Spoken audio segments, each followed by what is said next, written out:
1786. Temanku, apakah kamu punya kata-kata terakhir? Yang Ling bertanya sambil diam-diam mengaktifkan kekuatan sihirnya. Dia mengerti bahwa pemuda di depannya pasti basah kuyup oleh hujan darah setelah datang ke dunia ini. Namun, ada satu hal yang membuatnya bingung. Lampu merah dari tes tadi, sepertinya agak terlalu menyilaukan. Di masa lalu, mereka menggunakan metode ini untuk menentukan apakah seorang kultivator baru telah ternoda oleh sifat ilahi suku darah. Namun, tidak pernah secemerlang sekarang. Dia mungkin tidak basah kuyup oleh hujan darah, tapi mandi di tengah hujan darah. Yang Ling merasa sangat menyesal. Tidak mudah menemukan pendamping alami, tetapi sekarang mereka harus berjuang. Ini bukan pertama kalinya mereka mengalami hal seperti ini. Apakah tidak ada ruang untuk negosiasi? Lu Ye bertanya. Dalam situasi seperti itu, dia tetap ingin mencoba.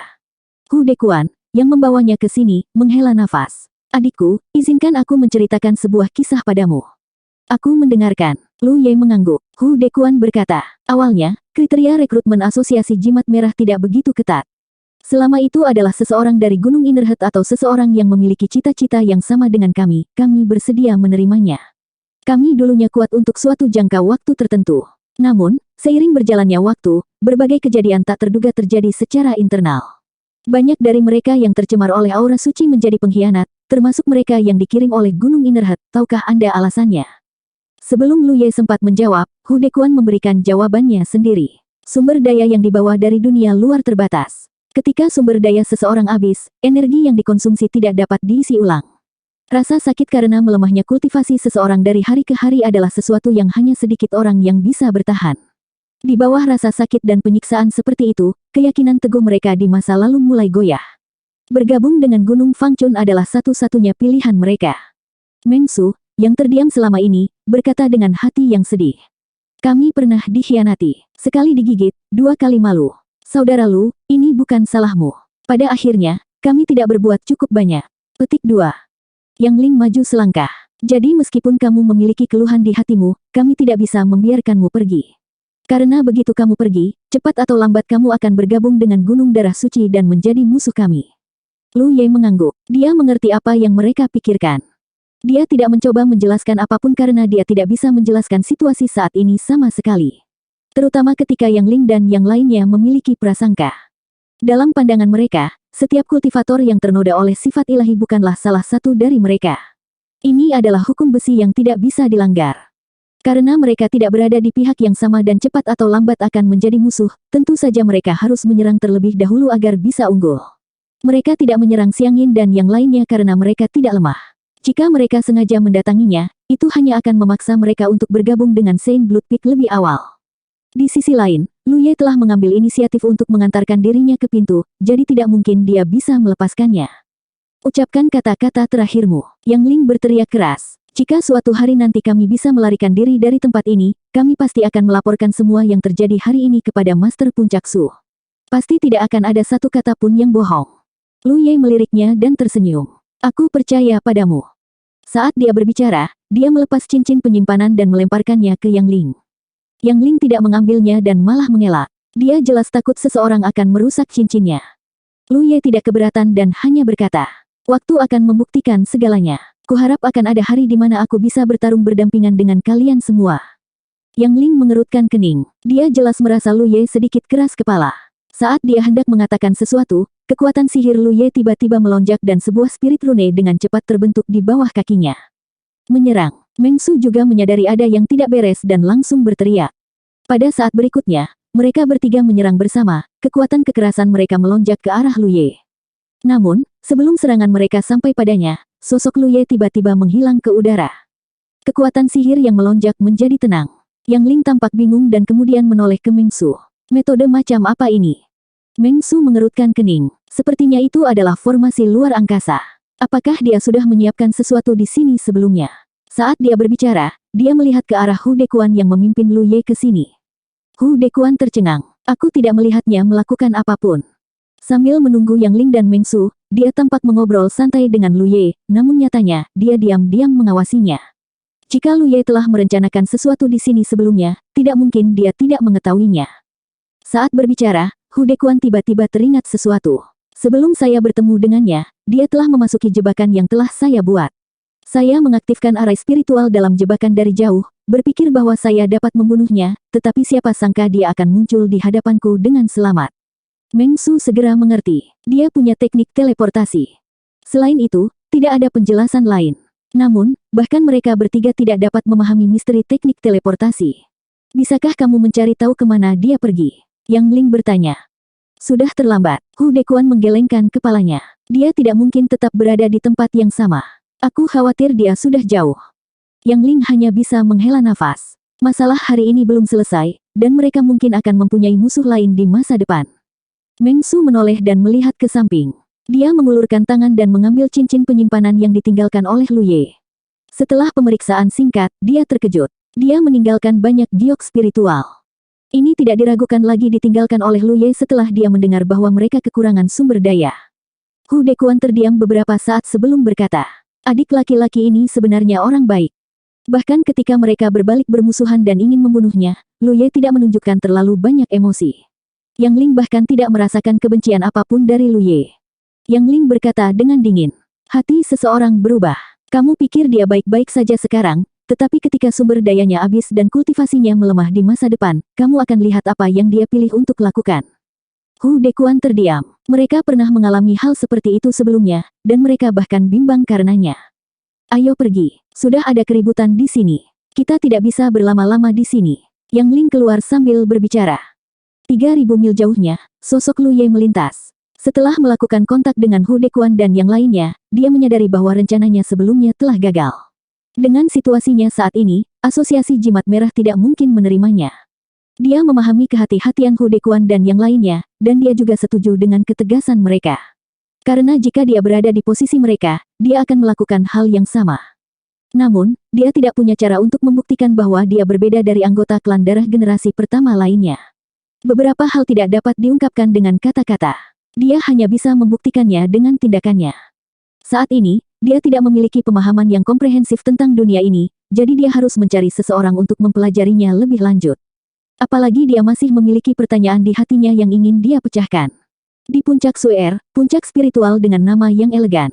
Namun, tidak ada salju di puncak ini, sehingga namanya kurang sesuai. Alasan utamanya adalah dia mengira dua wanita klan salju tinggal di sini. Puncak spiritual yang mereka tinggali di kampung halaman klan salju disebut Puncak Suer, jadi mereka mengganti nama mereka setelah datang ke sini. Xiang Yin dan Xuan Yu mendapat manfaat dari hujan darah, jadi mereka kembali ke Puncak Suer setelah berpisah dengan Lu Ye. Mereka berkultivasi dalam pengasingan untuk memurnikan sifat suci yang telah menyerang tubuh mereka. Hu Dekuan dan yang lainnya berusaha sekuat tenaga untuk menghindari kontaminasi oleh hujan darah, menganggapnya sebagai momok. Namun, bagi Xiang Yin dan yang lainnya, hujan darah dapat membantu mereka. Tiba-tiba, aura Jademun turun dari langit. Kedua wanita itu terkejut saat merasakan aura familiar ini. Mereka bergegas keluar dari pengasingan dan melihat ke atas. Dia mendongak dan melihat bahwa itu memang Lu Ye. Salam, saudara Daois. Xiang Yin buru-buru membungkuk, ekspresinya agak pendiam. Lu Ye pasti meninggalkan kesan mendalam padanya selama beberapa hari terakhir. Xuan Yu juga membungkuk, temperamennya masih sedingin es. Lu Ye menatap Xiang Yin dalam-dalam dan berkata, saya baru di sini dan tidak punya tempat tujuan, jadi saya ingin tinggal di sini sebentar. Anda tidak keberatan, bukan? Xiang Yin memaksakan senyum. Kami tidak keberatan. Jika saudara Daois bersedia, kamu bisa tinggal di sini selama yang kamu mau. Dia mengutuk dalam hatinya. Anda sudah di sini. Bahkan jika kita keberatan, apakah kita berani mengatakannya dengan lantang? Lu Ye mengangguk. Aturlah tempat untukku tinggal. Xiang Yin melihat sekeliling dan berkata, saudara Daois, kamu boleh tinggal di gedung saya. Saya akan tinggal bersama saudara perempuan saya. Baiklah. Lu Ye tidak memiliki banyak persyaratan untuk tempat tinggal, jadi dia berjalan menuju rumah kayu terdekat. Xiang Yin mengerucutkan bibir merahnya dan tiba-tiba bertanya, saudara Daois, bagaimana perjalananmu kali ini? Lu Ye berdiri diam dan memiringkan kepalanya untuk melihatnya. Saya tidak mendapat banyak keuntungan. Xiang Yin mengangguk. Kalau begitu, aku mungkin telah melakukan kesalahan. Sekitar 10 hari setelah tiba di dunia inti, Lu Ye menetap di puncak Tingsui. Awalnya, saudara perempuan Xiang Yin dan Xuan Yu sedikit khawatir Lu Ye akan mengajukan tuntutan yang tidak masuk akal kepada mereka. Jika itu masalahnya, maka dengan kekuatan sifat suci Lu Ye, para suster hanya akan patuh dan patuh. Mereka akan direduksi menjadi mainan tanpa ada pilihan lain. Tapi yang meyakinkan para suster adalah Lu Ye bahkan tidak menunjukkan wajahnya setelah datang ke sini. Dia tinggal di kamarnya sepanjang hari, dan mereka tidak tahu apa yang dia lakukan. Sekitar 10 hari berlalu dalam sekejap mata. Pada hari ini, Xiang Yin tiba-tiba datang ke kamar Lu Ye dan berseru dengan lembut. "Saudara Daois." Suara Lu Ye segera terdengar dari dalam ruangan. "Masuk." Xiang Yin membuka pintu dan masuk. Dia segera melihat Lu Ye duduk bersila di tempat tidur aslinya. Dia sepertinya sedang berkultivasi. "Saya harap saya tidak mengganggu Anda, Saudara Daois." Xiang Yin menunjukkan senyuman patuh dan manis. Ditambah dengan suaranya yang lembut, ia dengan gamblang menampilkan kecantikan seorang wanita. Berbicara, Lu Ye memandangnya dengan acuh tak acuh. Xiang Yin berkata, "Saudara Daois, kita mungkin akan pergi selama beberapa hari." Lu Ye mengangguk. Dipahami. Xiang Yin sedikit terkejut. "Saudara Daois, apakah kamu tidak akan bertanya kemana kita akan pergi?" Reaksi Lu Ye sedikit berbeda dari yang dia duga. Lu Ye akhirnya bertanya, "Kita akan pergi kemana?" Xiang Yin menjelaskan, "Karena saudara Daois datang dari luar, kamu pasti pernah mengalami kedipan mata iblis. Dalam 1 atau 2 hari, mata iblis akan berkedip." Saat dia mengatakan ini, Lu Ye, yang awalnya tidak tertarik, segera menjadi bersemangat. Mata iblis berkedip. Lu Ye sangat tertarik dengan kedipan mata iblis dan tato roh mata darah yang tercetak di laut ilahi miliknya. Sayangnya, dia tidak punya cukup waktu di dalam keajaiban itu dan hanya melihat sekilas sebagian kecil dari tato roh. Tentu saja ini sangat disayangkan. Dia awalnya berencana untuk menunggu sampai dia memiliki kesempatan untuk keluar dan melihat tato roh secara keseluruhan, tetapi dia tidak menyangka Xiang Yin akan menyebutkan ini. 1787. Kata-kata Xiang Yin memberi Lu Ye ide yang menarik. "Apakah ada juga kedipan mata iblis di dunia ini?" Xiang Yin menjawab, "Ada. Menurut spekulasi kami, sumber kedipan mata iblis ada di alam ini." Petik 2. "Apa maksudmu?" Lu Ye menegakkan postur tubuhnya. Dia merasa telah membuat pilihan yang tepat dengan kembali mencari Xiang Yin dan saudara perempuannya. Dia secara tidak sengaja menemukan informasi penting. Xiang Yin memilah kata-katanya sebelum berkata, "Saudaraku, kamu seharusnya pernah mengalami kedipan mata iblis di dunia luar, jadi kamu harus tahu efek apa yang akan ditimbulkannya pada para kultivator. Karena ada efeknya, itu pasti sebuah perpanjangan dari semacam kekuatan yang tidak dapat kita pahami. Dengan kata lain, mata merah yang tercetak di laut ilahi adalah manifestasi dari semacam kekuatan yang sangat kuat." Lu Ye mengangguk. Penjelasan ini cukup masuk akal. Dia menunjuk padanya dan berkata, "Lanjutkan." "Kekuatan yang kuat ini tidak bisa muncul tanpa alasan. Pasti ada sumbernya. Kalau tidak salah, sumber ini ada di alam ini. Karena itu, ketika mata iblis berkedip, bulan yang menggantung di langit berwarna merah seperti mata merah untuk waktu yang lama tanpa menghilang." Lu Ye mengerti. Jadi ketika mata iblis berkedip, bukan hanya pemandangan ilahi di luar yang akan terpengaruh, tapi juga bagian dalam dunia ini. Namun perubahan yang terjadi berbeda. Jika seorang kultivator memasuki fenomena langit berbintang itu, mereka akan mengalami hal yang sama seperti yang terjadi pada Lu Ye sebelumnya. Jejak mata darah di laut ilahi mereka akan mempengaruhi temperamen mereka, menyebabkan mereka mengamuk dan mudah marah. Namun, jika seorang kultivator berada di alam ini, jejak mata merah tidak akan muncul di laut ilahi mereka. Sebaliknya, bulan merah akan muncul di langit. Dari kelihatannya, ketika mata iblis berkedip, itu akan mempengaruhi bagian dalam dan luar dunia ini. Spekulasi Xiang Yin seharusnya benar. Sumber kekuatan misterius ini ada di dunia ini. Lu Ye tiba-tiba teringat akan spekulasi yang dia buat sebelumnya, dunia batinnya telah terkontaminasi oleh darah suci leluhur darah. Kalau begitu, sumber kedipan mata iblis kemungkinan besar adalah darah suci leluhur darah. Bahkan bisa dikatakan bahwa hujan darah yang jatuh dari langit ada hubungannya dengan darah suci leluhur darah. Kalau tidak, bagaimana generasi pertama kultivator suku darah seperti Xiang Yin dan yang lainnya bisa dilahirkan? Banyak hal yang tiba-tiba menjadi jelas. Mungkinkah mata ajaib darah lahir karena darah suci leluhur darah? Lu Ye tiba-tiba mendapat dugaan yang berani. Xiang Yin melanjutkan, "Jadi setiap kali mata iblis berkedip, kami akan sangat terpengaruh. Kami tidak akan mengenali siapapun, dan kami akan menjadi agresif. Setiap kali hal itu terjadi, kami bersaudara harus mencari tempat untuk bersembunyi dan menghindar agar tidak saling membunuh." Lu Ye akhirnya mengerti mengapa kedua saudara perempuan itu harus keluar selama beberapa hari. Tentunya mereka sudah mengalami hal ini lebih dari 1 kali, jadi mereka sudah menyiapkan rencana terlebih dahulu. "Bagaimana kamu tahu kapan mata iblis akan berkedip?" Lu Ye bertanya. Jika dia bisa mengetahui hal ini, tidak diragukan lagi itu akan sangat membantunya dalam menyelidiki spirit rune mata darah. Xiang Yin mengerucutkan bibirnya dan tersenyum. "Kamu telah mengasingkan diri sejak kamu datang ke sini, jadi secara alami kamu tidak dapat melihat perubahan di dunia luar. Jika kamu keluar dan melihatnya, kamu akan mengetahuinya." Kabut di langit melemah, dan bulan darah mulai menunjukkan tanda-tanda kemunculannya. Ketika kabut menghilang, mata iblis akan berkedip, dan bulan darah akan muncul di langit. Lu Ye buru-buru bangun setelah mendengar ini dan berjalan keluar rumah kayu untuk melihat ke langit. Benar saja, kabut tebal itu berbeda dengan apa yang dia amati beberapa hari lalu. Itu menjadi sangat tipis, seolah-olah akan menghilang kapan saja. Di balik kabut tipis, ada jejak samar cahaya darah, seolah-olah mata darah itu menyempit. Lu Ye diam-diam senang, tapi dia tidak menunjukkannya di wajahnya. Mata iblis juga akan berkedip di dunia ini, dan mata darah akan muncul dalam bentuk bulan darah di langit. Ini pasti akan memudahkannya untuk menyelidiki misterinya, dan dia tidak perlu khawatir tentang teratai ilahi pelangi yang akan menghancurkan mata darah yang tercetak di laut ilahi miliknya. Hanya saja dia tidak tahu apakah mata darah di sini sama dengan yang menerangi laut ilahi miliknya. Dia harus menunggu sampai waktunya tiba untuk mengetahuinya. Dia tidak menolak permintaan Xiang Yin. Dia sudah menyiapkan rencana pelestarian diri selama bertahun-tahun, jadi dia mengizinkannya melakukan apapun yang dia mau. Namun, sebelum pergi, Xiang Yin dengan serius mengingatkannya. Saudaraku, kami para saudari tahu sedikit tentang formasi, jadi kami telah menyiapkan beberapa di dalam puncak salju. Selama waktu ini, kamu dapat bersembunyi di dalam. Setelah mengatakan itu, dia juga memberinya liontin giok untuk formasi. Setelah saudara perempuannya pergi, Lu Ye tidak berniat bersembunyi. Sebaliknya, dia menunggu di luar rumah kayu. Ratusan mil jauhnya, Xuan Yu mengikuti di belakang Xiang Yin dengan tergesa-gesa. Dia menahan diri untuk waktu yang lama sebelum bertanya, "Apa yang kamu lakukan?" Dia tidak tahu apa yang ingin dilakukan Xiang Yin, dia juga tidak tahu mengapa dia tiba-tiba dibawa keluar.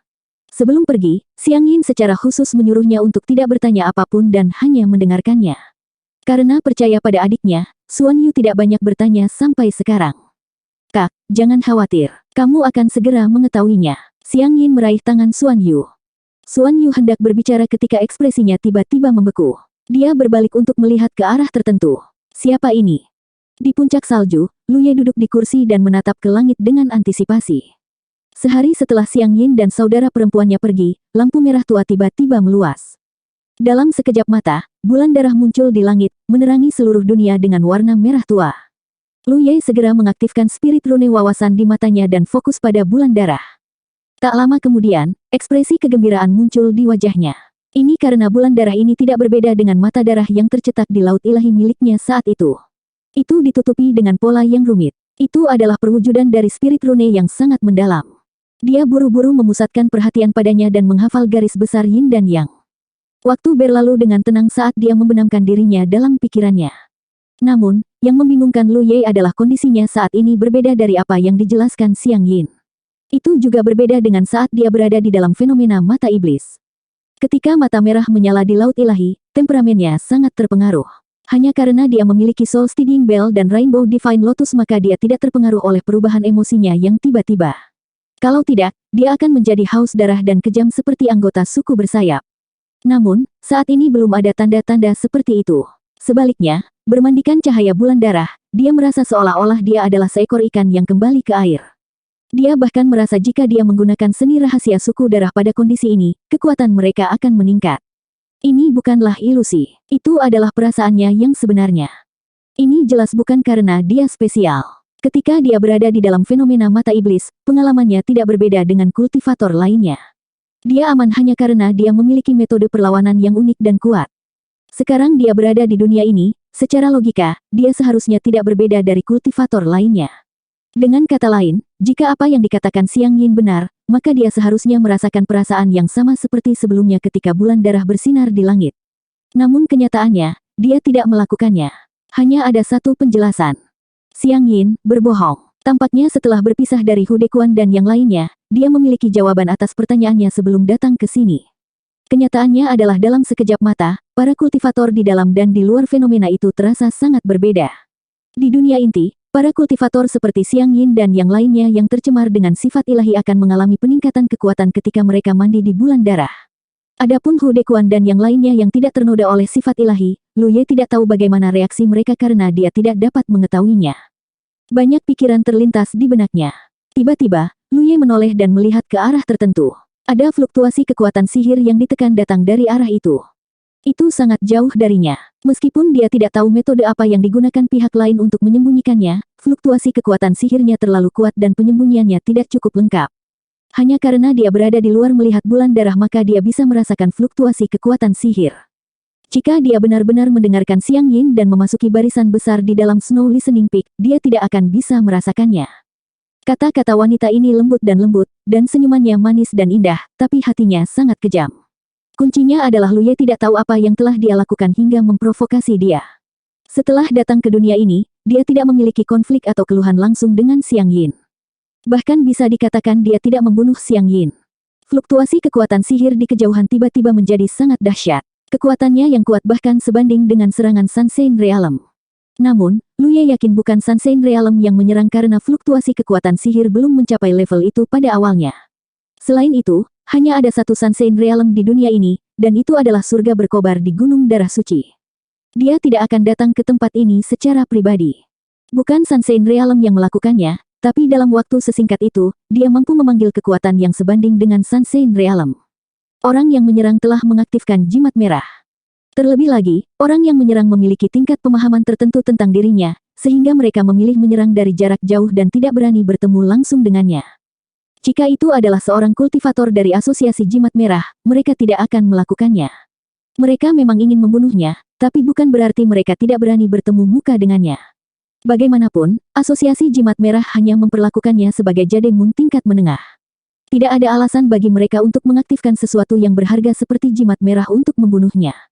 Jimat merah adalah alat tawar-menawar yang penting dalam perjuangan mereka melawan Saint Blood Mountain. Mereka tidak akan menggunakannya kecuali mereka tidak punya pilihan lain. Mereka takut padanya, tapi mereka tetap menggunakan jimat merah itu apapun resikonya. Lu Ye hanya bisa memikirkan satu kemungkinan, mereka telah mengkhianati asosiasi jimat merah dan bergabung dengan Saint Blood Mountain. Situasinya menjadi semakin jelas, dan itu juga menegaskan keraguan di hatinya. Selagi dia berpikir, kekuatan jimat merah telah diaktifkan hingga batasnya. Di Snow Listening Peak, pandangan Lu Ye langsung dipenuhi dengan cahaya merah gelap. Di dalam cahaya merah gelap, tombak besar yang panjangnya beberapa ratus kaki menembus udara dan tiba di Snow Listening Peak dalam sekejap mata. Ia langsung menabrak puncak gunung yang tidak terlalu tinggi ini. Energi kekerasan yang tak tertandingi tersapu, dan puncak pendengaran salju mulai mencair dari titik tumbukan. Dalam sekejap mata, seluruh gunung roh diselimuti cahaya merah. Lampu merah perlahan menghilang, dan Snow Listening Peak setinggi beberapa ratus kaki benar-benar rata. 1788. 300 km jauhnya dari Snow Listening Peak, tiga sosok berdiri tegak. Dua di antaranya adalah Xiang Yin dan adiknya. Tubuh Xuan Yu sedikit gemetar. Meskipun dia telah lama mendengar tentang kekuatan mengerikan dari jimat merah yang dihasilkan oleh manusia kecil, ini adalah pertama kalinya dia melihatnya dengan matanya sendiri. Di hadapan kekuatan yang begitu mengerikan, bahkan kultivator Jademun tahap akhir pun tampak sangat lemah. Wajah Xiang Yin berkedip-kedip di bawah cahaya bulan darah. Jejak rasa malu melintas di matanya, tapi dengan cepat digantikan oleh tekad. Di tempat dan lingkungan seperti itu, semua tindakannya adalah demi kelangsungan hidup. Itu tidak ada hubungannya dengan dendam pribadi. Lagi pula, dia tidak punya dendam pada Lu Ye. Berdiri di depan kedua saudara perempuan itu adalah seorang pria berjubah merah darah. Wajahnya tertutup, dan wajahnya tidak terlihat jelas. Xuan Yu telah melihat orang ini ketika dia mengikuti Xiang Yin ke sini. Meskipun dia tidak mengenali orang ini, pakaiannya tidak diragukan lagi mengungkapkan identitasnya, seorang kultivator dari Saint Blood Mountain. Terlebih lagi, dia bukanlah seorang kultivator biasa dari Saint Blood Mountain. Dia pernah mengkhianati asosiasi jimat merah dan beralih ke Saint Blood Mountain. Jimat merah yang baru saja dia aktifkan adalah sesuatu yang pernah diberikan oleh manusia kecil kepada mereka. Meng Su telah memberitahu Lu Ye bahwa mereka telah dikhianati sebelumnya. Mereka yang mengkhianati asosiasi bukan hanya mereka yang berpikiran lemah. Ada juga kultivator yang pernah dianggap saudara oleh mereka. Mereka telah diuji oleh manusia kecil selama bertahun-tahun sebelum datang ke sini dan dipercaya oleh manusia kecil.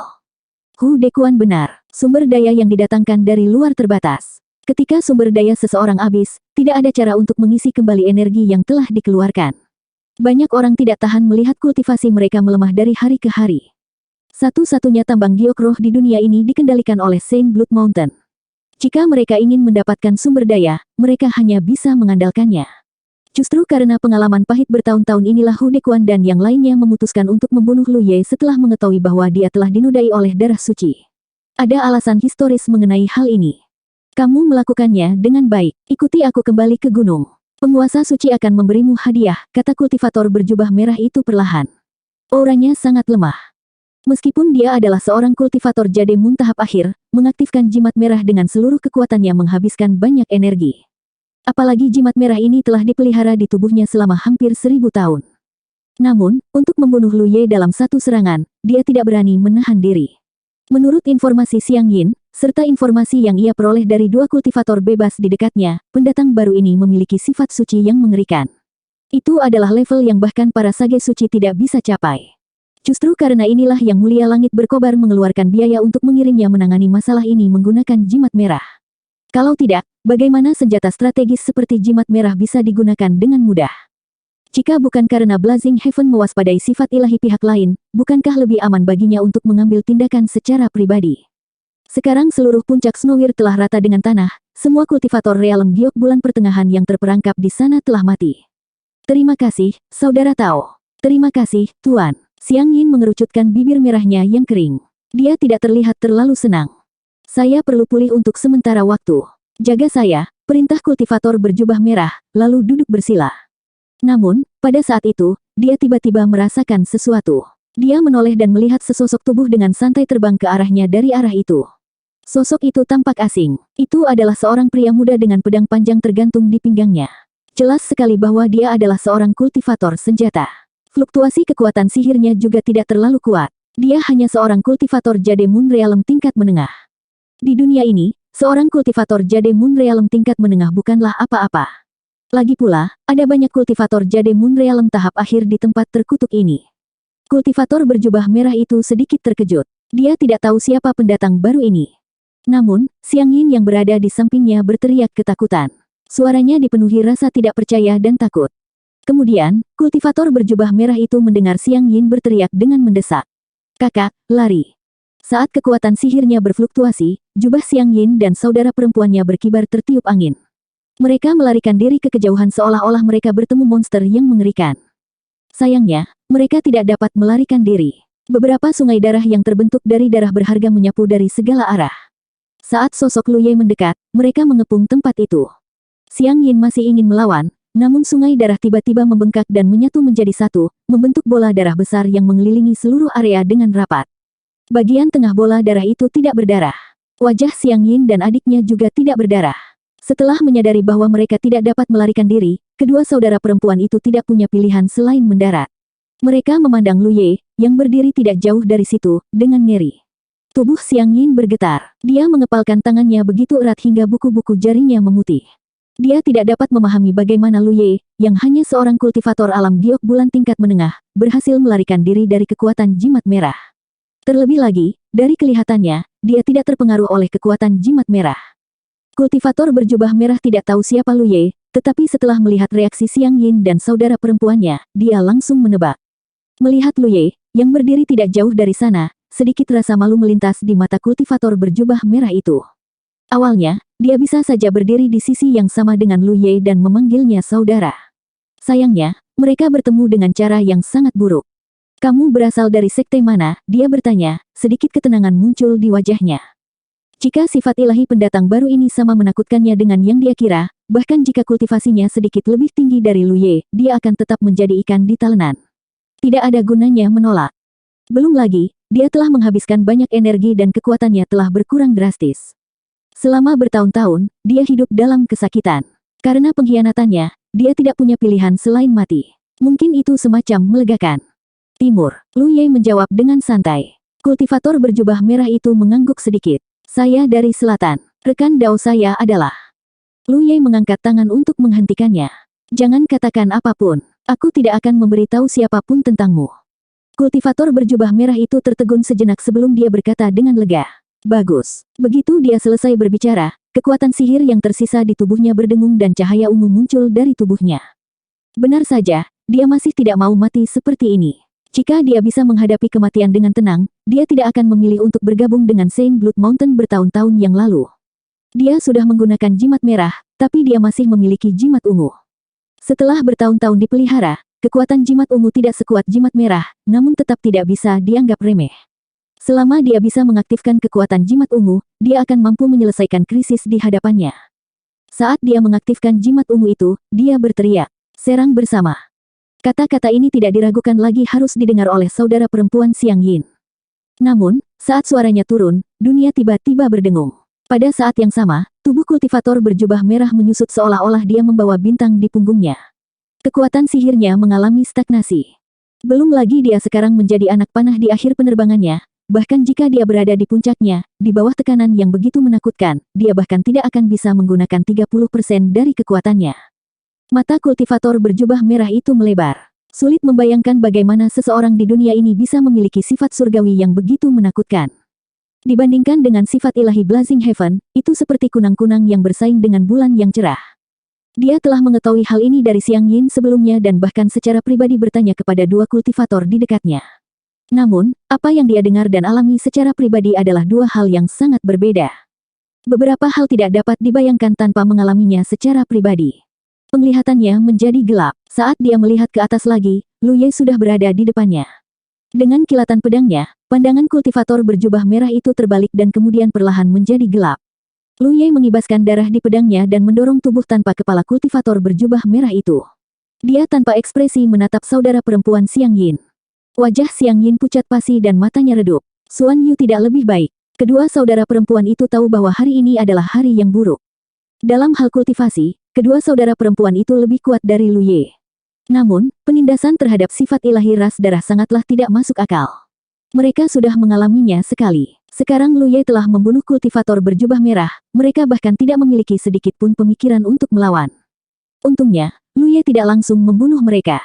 Dia memandang Xiang Yin dan berkata, "Anda memberi saya peta dunia ini dan secara khusus menandai suatu area, mengisyaratkan bahwa saya harus pergi ke sana untuk mencari asosiasi jimat merah. Anda ingin meminjam tangan mereka untuk membunuh saya, bukan? Asosiasi jimat merah memiliki metode untuk menentukan apakah seorang kultivator ternoda oleh sifat darah suci atau tidak. Ini seharusnya tidak menjadi rahasia. Xiang Yin pasti mengetahuinya. Namun, Lu Ye masih baru di dunia ini, jadi bagaimana mungkin dia tahu tentang ini? Oleh karena itu, Xiang Yin secara khusus menandai bahwa dia ingin membunuhnya dengan pisau pinjaman. Selama Lu Ye berhubungan dengan asosiasi jimat merah, dia tidak akan bisa lolos dari kematian. Faktanya, kemungkinan besar Xiang Yin mengetahui bahwa asosiasi jimat merah telah memasang banyak jebakan di daerah itu. Jika Lu Ye tidak memiliki doppelganger atau spirit rune spasial untuk membantunya, dia pasti sudah terbunuh jauh sebelum dia bertemu dengan Hu Dekuan. Xuan Yu memandang Xiang Yin dengan heran. Dia jelas tidak tahu apa-apa tentang ini dan tidak mengerti mengapa saudara perempuannya ingin membunuh seseorang yang bahkan tidak dia kenal. Ya, suara serak Xiang Yin terdengar. Lu Ye mengangguk. Dia memiliki pemikiran yang sama dengannya. Dia tidak mengerti mengapa Xiang Yin mengarahkannya ke daerah itu. Dia awalnya mengira dia punya niat baik, tapi sekarang sepertinya bukan itu masalahnya. Setelah berpisah dengan Hu Dekuan dan yang lainnya, Lu Ye punya beberapa tebakan. Dia terutama kembali untuk mencari Xiang Yin dan saudara perempuannya. Pertama, dia tidak punya tempat lain untuk pergi, dan kedua, dia ingin memverifikasi beberapa hal. Kalau tidak, dia tidak akan datang ke Snow Listening Peak. Setelah aku datang ke sini, kamu diam-diam menghubungi Gunung Darah Suci dan pergi saat bulan darah masih ada di langit. Sebenarnya, kamu takut terpengaruh oleh kekuatan jimat merah. Kamu bahkan dengan sengaja memberiku beberapa petunjuk palsu sebelum kamu pergi. Kamu ingin aku terjebak dalam formasi besar Snow Listening Peak sehingga Gunung Darah Suci bisa dengan mudah membunuhku. Petik 2. Ya, Xiang Yin mengakui. Apakah kita punya dendam? Lu Ye memandangnya. Tidak ada dendam, jawab Xiang Yin. Xiang Yin, yang selama ini menundukkan kepalanya, tiba-tiba mengangkat kepalanya dan menatap langsung ke mata Lu Ye. Sambil mengerucutkan bibirnya, dia berkata, "Ini hanyalah cara seorang gadis kecil untuk bertahan hidup. Sekarang setelah semuanya menjadi seperti ini, penjelasan atau sanggahan apapun tidak ada gunanya." Dilihat dari ketegasan dan kekejaman Lu Ye, Xiang Yin tahu bahwa dia tidak akan bisa lolos dari kematian hari ini, jadi ekspresinya menjadi lebih tenang. "Aku berkomplot melawanmu dan mengkhianatimu karena aku ingin menjalani kehidupan yang lebih baik. Itu saja." 1789. Sungguh cara seorang wanita untuk bertahan hidup. Bagus sekali, itu saja. Apakah kamu menggunakanku sebagai alat tawar-menawar? Lu Ye sudah tahu apa yang dipikirkan Xiang Yin.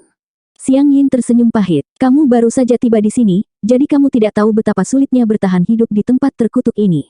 Di antara kita bersaudara, siapa di antara kita yang lebih lemah dari Zhou Ran dan Wang Taiseng? Namun karena kami sudah lama kehabisan sumber daya kultivasi, kekuatan kami perlahan-lahan kalah dengan kekuatan mereka. Dalam jangka panjang, kita harus bergantung pada orang lain untuk bertahan hidup. Kami wanita, dan kami cukup cantik, tahukah Anda apa artinya ini? Jika kita ingin bertahan hidup, kita harus menemukan cara untuk mendapatkan sumber daya. Kita tidak bisa bergabung dengan asosiasi jimat merah, jadi satu-satunya pilihan kita adalah Gunung Darah Suci. Surga yang berkobar itu juga seorang yang bejat, jadi jika kita tidak memiliki cukup alat tawar-menawar, kita para saudari akan berakhir dalam keadaan yang menyedihkan. Keberadaanmu merupakan ancaman bagi surga yang berkobar, jadi jika kami dapat menyingkirkanmu, niscaya itu akan menjadi imbalan yang besar. Bahkan jika kita bergabung dengannya, kita pasti akan diperlakukan dengan baik. Saya mengisyaratkan Anda untuk pergi ke daerah itu untuk mencari asosiasi jimat merah karena saya ingin meminjam tangan mereka untuk menyingkirkan Anda, tetapi saya tidak menyangka Anda akan kembali hidup-hidup. Saint Blood Mountain tidak punya pilihan selain mengiring orang lain, tapi akhirnya mereka gagal lagi. Wajah Xiang Yin dipenuhi kepahitan. Dia benar-benar tidak mengerti mengapa semuanya menjadi seperti ini. Rencananya sempurna, namun hasilnya sama sekali tidak memuaskan. Xiang Yin tiba-tiba berlutut dan menatap Lu Ye. Aku tahu aku tidak bisa lepas dari kematian, tapi aku bertindak atas inisiatifku sendiri. Ini tidak ada hubungannya dengan kakak. Dia tidak tahu apa-apa tentang itu dari awal hingga akhir. Temperamen kakak dingin, tapi hatinya baik, jadi aku mohon Dao Brother untuk menyelamatkan nyawanya. Wanita muda ini akan bersujud padamu. Saat dia berbicara, dia benar-benar bersujud ke arah Lu Ye, masing-masing bersujud dengan sangat kuat. Seorang kultivator jade Moon Realm tahap akhir yang bermartabat melakukan hal seperti itu benar-benar disesalkan. Jika hanya karena dia akan mati, Xiang Yin tidak akan menundukkan kepalanya seperti ini. Dia akan menjulurkan lehernya dan bersujud, tapi dia tahu bahwa jika dia tidak bisa memuaskan Lu Ye, ikan yang mendalam tidak akan bisa lolos dari bencana setelah kematiannya. Dia bertanggung jawab atas kesalahannya sendiri, tapi dia tidak ingin melibatkan Xuan Yu. Xuan Yu buru-buru berlutut juga. Sambil menarik adiknya, dia menatap Lu Ye dengan memohon. Rekan Daois, adikku sedang kebingungan sesaat. Aku berharap rekan Daois akan menyelamatkan nyawanya karena dia tidak melakukan kesalahan besar. Mulai sekarang, kami dua saudara perempuan akan menjadi budakmu, anjingmu, dan kudamu. Xuan Yu memohon. Air mata mengaburkan matanya. Dia telah hidup selama bertahun-tahun, tetapi dia tidak pernah serendah ini. Dia memiliki kepribadian yang dingin, jadi dia tidak bisa melakukan hal rendahan seperti itu. Dia bahkan meremehkan orang yang melakukan hal seperti itu. Namun ketika kehidupan adiknya berada di ujung tanduk, desakan dan cita-citanya seketika runtuh. Saat ini, selama Lu Ye bisa mengucapkan kata, baik, dia bersedia melakukan apa saja. Sayangnya, Lu Ye hanya memandangnya dengan acuh tak acuh. Dia tidak melakukan kesalahan besar. Itu karena aku beruntung. Itu tidak ada hubungannya dengan dia. Saat dia mengatakan ini, dia terus mendesak penindasan dengan sifat sucinya. Sambil memegang pedang panjang, dia berjalan selangkah demi selangkah menuju kedua saudara perempuan yang berlutut di tanah. Xiang Yin merasa seperti tercekik. Dia membenturkan kepalanya begitu keras hingga terasa sakit, namun dia tetap memohon. Saudaraku, setelah aku mati, tolong ampuni adikku. Perlakukan saja dia seperti kamu sedang memelihara kucing atau anjing. Tolong jangan bunuh dia. Yang menjawabnya adalah kilatan cahaya pedang. Xiang Yin merasakan sakit di dadanya, dan kemudian pandangannya menjadi gelap. Dalam kegelapan, kesadarannya melayang. Setelah sekian lama, ketika Xiang Yin membuka matanya lagi, ujung hidungnya dikelilingi oleh aroma yang familiar. Dia tampak berbaring dalam pelukan lembut. Dia tidak bisa menahan diri untuk tidak terkejut. Tapi tak lama kemudian dia teringat kilatan cahaya pedang yang menakutkan dan tidak bisa menahan gemetar. Kamu sudah bangun. Sebuah suara pelan terdengar. Penglihatan Xiang Yin perlahan terfokus, dan dia melihat wajah menangis tepat di depannya. Saudari, Xiang Yin tidak tahu apakah dia masih hidup atau sudah mati. Jika dia mati, apakah adiknya juga dibunuh? Xuan Yu sepertinya telah memahami pikirannya. Dia berbisik, kamu belum mati. Pedang itu tidak merenggut nyawamu. Xiang Yin tercengang. Mengapa? Dia mengingat kejadian itu sebelum dia jatuh pingsan. Niat membunuh yang dia rasakan sangatlah nyata. Lu Ye sangat ingin membunuhnya, jadi dia tidak mengerti mengapa dia tidak mati. Dia tidak bisa mengatakan bahwa Lu Ye telah gagal. Lagi pula, dia tidak menolak sama sekali. Bahkan jika Lu Ye gagal, Lu Ye bisa saja memberikan pukulan terakhirnya. Aku tidak tahu. Xuan Yu menggelengkan kepalanya dan melihat ke samping. Xiang Yin mengikuti pandangannya dan melihat Lu Ye berdiri di sana, menatap bulan. Ketakutan besar karena berada di ambang kematian kembali menyerangnya. Dia tidak bisa menahan rasa takut. Dia mengalihkan pandangannya dan menundukkan kepalanya untuk melihat dadanya. Ada lubang di pakaiannya, dan darah mengering. Namun, lukanya sudah sembuh. Bagaimanapun, dia berada di tahap akhir dari alam giok bulan. Tidak sulit baginya untuk pulih dari cedera fisik, meskipun dia tidak sadarkan diri. Dia tersenyum pahit. Kak, aku telah melibatkanmu. Xuan Yu menggelengkan kepalanya. Jangan katakan itu, ini salahku. Xiang Yin berkata, tetapi dari kelihatannya, aku khawatir kita benar-benar harus bekerja seperti sapi dan kuda di masa depan. Lu Ye tidak punya alasan untuk menyelamatkan nyawanya. Xiang Yin menduga ini pertama kalinya dia datang ke sini, dan dia sendirian. Dia mungkin mencoba merekrut beberapa pembantu. Asosiasi Jimat Merah pasti tidak akan menerimanya, dan Gunung Darah Suci telah mengambil tindakan melawannya. Selama Blazing Heaven tidak menyingkirkan Lu Ye, dia tidak akan bisa tenang. Oleh karena itu, konflik di antara mereka tidak dapat didamaikan. Dalam situasi saat ini, Lu Ye terjebak di antara batu dan tempat yang sulit. Akan sulit baginya untuk melakukan apapun sendirian. Menyelamatkan nyawa kedua saudara perempuan dan merekrut mereka ke sisinya jauh lebih baik daripada bertarung sendirian. Harus dikatakan bahwa pikiran Xiang Yin cukup tajam. Lu Ye memang telah mempertimbangkan hal ini ketika dia menahan diri pada saat kritis. Di seluruh dunia batin, Asosiasi Jimat Merah dan Gunung Darah Suci dibagi menjadi dua faksi, tapi dia juga tidak bisa bergabung. Karena itu, ia terpaksa memulai dari awal. Tidak realistis untuk bertarung sendirian. Satu-satunya pembantu yang bisa dia rekrut sekarang adalah para kultivator yang tersebar seperti Xiang Yin dan saudara perempuannya. Apalagi jumlahnya tidak banyak.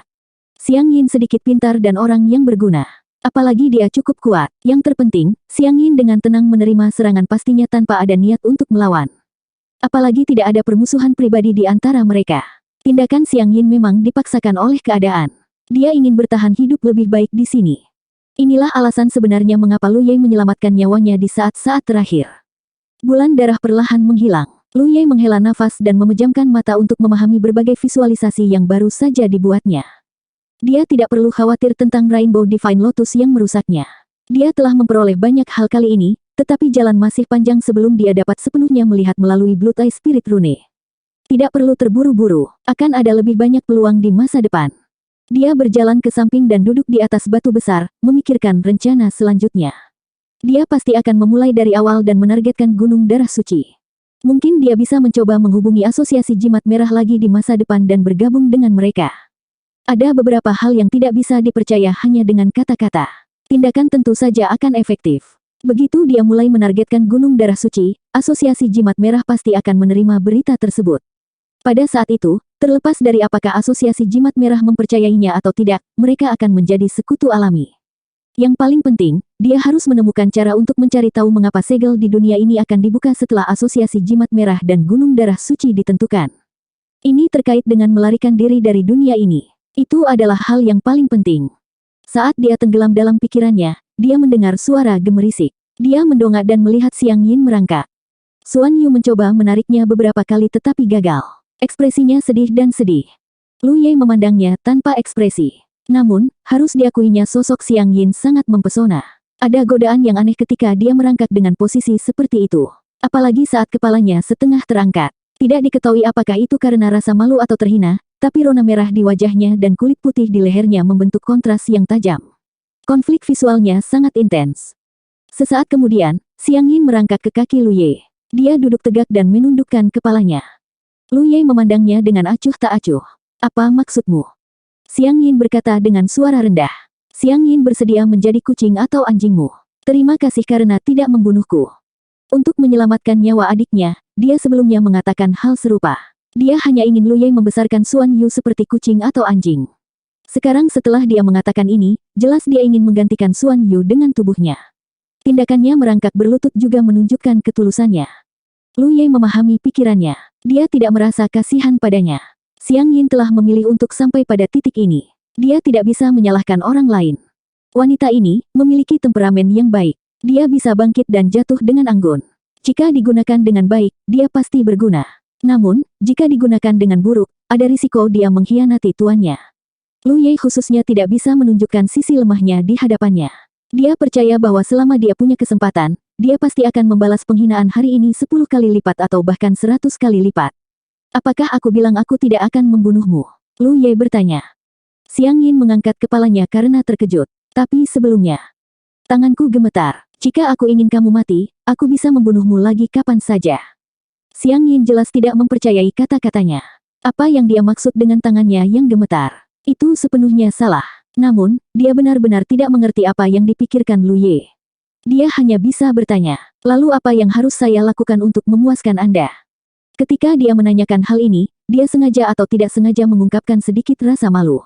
Itu penuh godaan. Dari luar, semua orang di klan salju murni seperti es dan batu giok. Sikap Xiang Yin saat ini sangat merugikan siapapun. Lu Ye sedikit menyipitkan matanya. Jika kamu berani mempermainkanku lagi, aku akan membunuh adikmu dulu. Wajah Xiang Yin tiba-tiba menjadi ketakutan.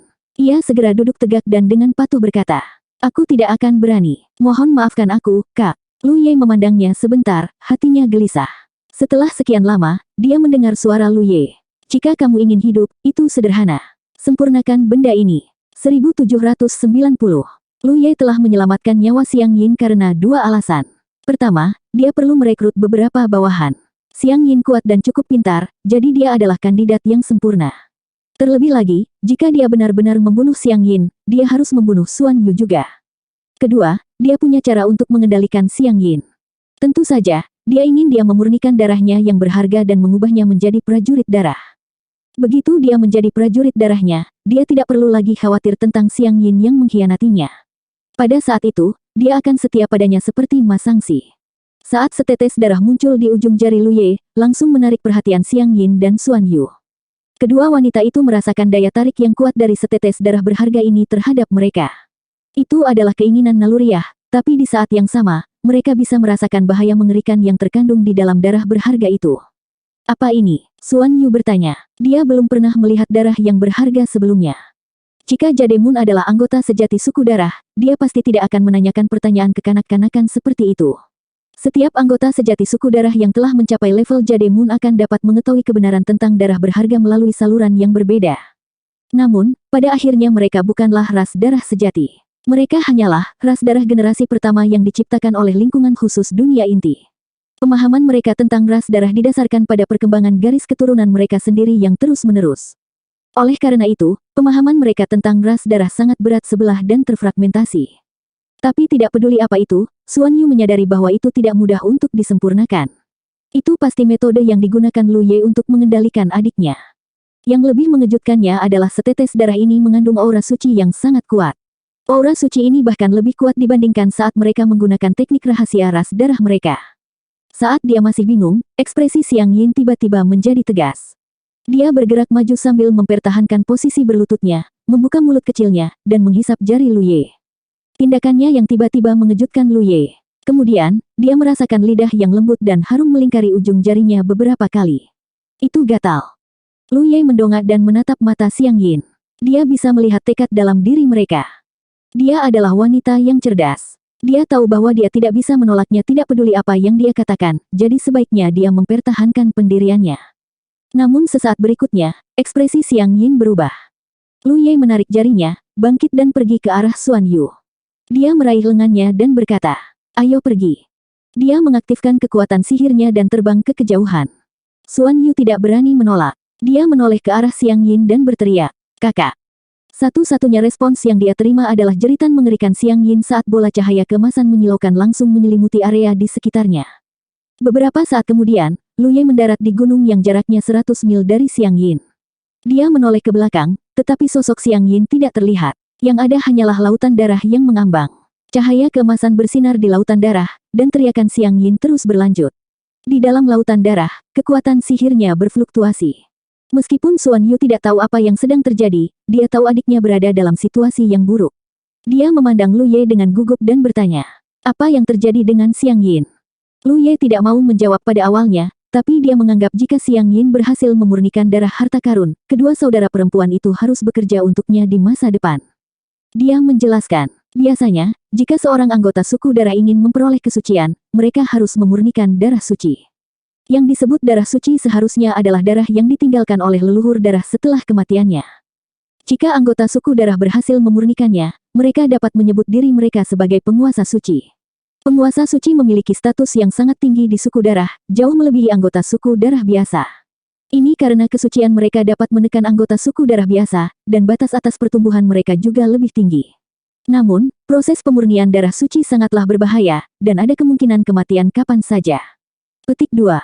Wajah Xuan Yu memucat. Saudara Daois menganugerahkan darah suci. Lu Ye tidak mengatakan apapun.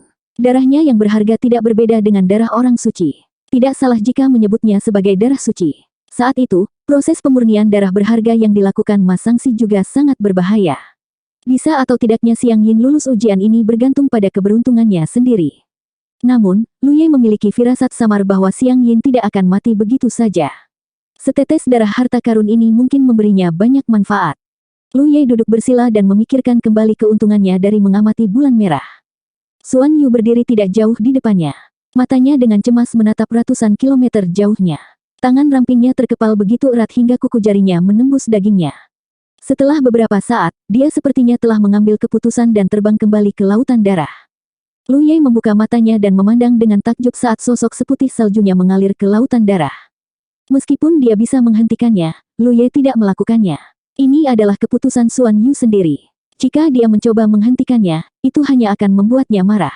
Juga, dari sudut pandangnya, jika Xiang Yin gagal memurnikan darah berharga dan mati, dia tidak akan bisa membiarkan Xuan Yu hidup.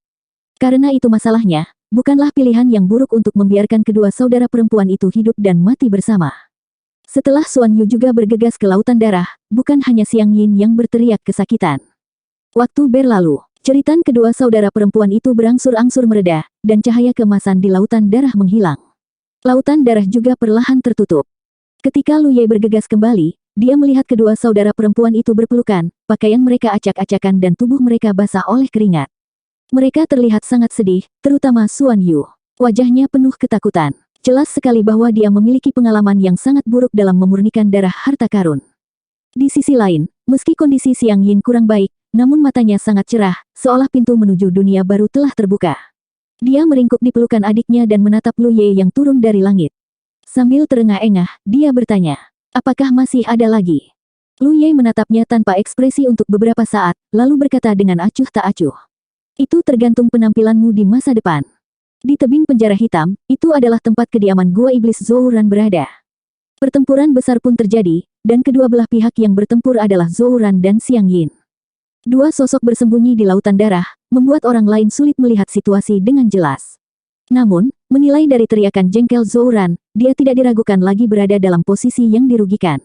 Selain itu adalah kerugian mutlak. Pada saat ini, Zhouran tidak diragukan lagi sangat terkejut. Karena dia mengetahui detail saudara perempuan klan salju dengan sangat baik, mereka bukan tandingannya dalam pertarungan 1 lawan 1, tapi pertarungan hari ini telah mengejutkannya. Dia hanya bertarung sebentar dengan Xiang Yin, tetapi dia sudah berada dalam posisi yang tidak menguntungkan, dan situasinya menjadi semakin buruk. Alasannya adalah sifat ilahi miliknya ditekan, jadi dia tidak bisa menggunakan kekuatan penuhnya. Zhouran tidak mengerti apa yang sedang terjadi. Ketika dia bertarung dengan Xiang Yin beberapa hari yang lalu, sifat ilahinya tidak berbeda dengan Xiang Yin, jadi mengapa dia berubah begitu banyak hanya dalam waktu singkat? Lautan darah tiba-tiba menghilang, dan kedua belah pihak yang bertarung berdiri di udara. "Apakah kamu mengaku kalah?" Xiang Yin memandang Zhouran dengan penuh kemenangan. Zhouran kesal. Bagaimana dia bisa mengaku kalah? Menekan amarahnya, dia berkata, "Xiang Yin, kita tidak saling mengganggu selama bertahun-tahun, jadi mengapa kamu harus menyinggung perasaanku hari ini?" Xiang Yin mengerutkan bibirnya dan tersenyum. "Zhouran, jangan membicarakan masa lalu lagi. Mulai sekarang, situasi di domain ini akan sangat berubah. Saya tahu Anda telah mempertimbangkan apakah Anda akan bergabung dengan Saint Blood Peak selama ini atau tidak, tapi aku menyarankanmu untuk membuat pilihan yang baik." Zhouran bingung. Pilihan apa? Xiang Yin tidak mengatakan apapun. Dia hanya menoleh dan melihat ke samping. Zhouran mengikuti pandangannya dan menemukan ada dua sosok lagi di sana. Salah satunya adalah manusia dengan rasa kesucian yang kuat yang pernah dia lihat sebelumnya, dan yang lainnya adalah Xuan Yu. Namun, saat ini, Xuan Yu berdiri tidak jauh di belakang pemuda itu seperti seorang pelayan. Zhouran bingung. Sejauh yang dia tahu, pemuda ini sudah pergi, jadi mengapa dia kembali? Saat menghadapi Xiang Yin, ia masih memiliki keberanian untuk melawan, namun saat menghadapi Lu Ye, ia bahkan tidak berani memikirkannya. Teror penindasan sifat ilahi masih tergambar jelas di benaknya, dan ia sering merasakan jantungnya berdebar-debar. "Kami, para saudari, telah menjadi bawahan ketua tertinggi, dan kami ingin membantu ketua tertinggi dalam tugas besarnya. Kami datang menemui Anda hari ini untuk memberi Anda kesempatan. Zhouran, apa yang akan Anda pilih?" Kalimat pendek ini mengguncang Zhouran. Ia segera menyadari bahwa pendatang baru yang baru saja tiba di dunia ini adalah seseorang yang tidak ingin ketinggalan. Dia ambisius. Pantas saja Xiang Yin mengatakan bahwa struktur kekuasaan alam ini akan berubah. Tingkat kultivasi Jade Moon di tahap tengah tidaklah banyak, namun sifat ilahinya yang mengerikan tidak diragukan lagi merupakan aset terbesarnya. Masuknya orang ini pasti akan mengacaukan situasi di dunia ini.